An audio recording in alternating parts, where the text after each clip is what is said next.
રાજ્યના વિકાસ માટે માર્ગો અને પુલોના માળખાને વધુ સુદૃઢ બનાવવામાં આવશે. જરૂરિયાત મુજબના તથા ભારે ટ્રાફિકવાળા રસ્તાઓને હાઈ સ્પીડ કોરિડોરમાં અપગ્રેડ અને નિર્માણ કરવાનું આયોજન છે. રાજ્યના માર્ગો અને પુલની કામગીરી માટે 10,008 કરોડની જોગવાઈ. મુખ્યમંત્રી ગ્રામ સડક યોજનાના કામો માટે ₹5,600 કરોડની જોગવાઈ. આદિવાસી વિસ્તારના રસ્તા અને પુલની કામગીરી માટે ₹950 કરોડની જોગવાઈ. અલગ અલગ 4-6 માર્ગીય BOT પ્રોજેક્ટ માટે ₹1,633 કરોડની જોગવાઈ.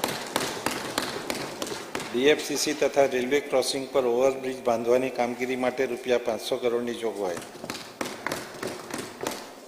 માન્ય અધ્યક્ષશ્રી, વાવ થરાદ જિલ્લામાં જિલ્લા સેવા સદન અને નવા રચાયેલા 17 તાલુકાઓમાં તાલુકા સેવા સદનનું નિર્માણ કરવા માટે ₹138 કરોડની જોગવાઈ.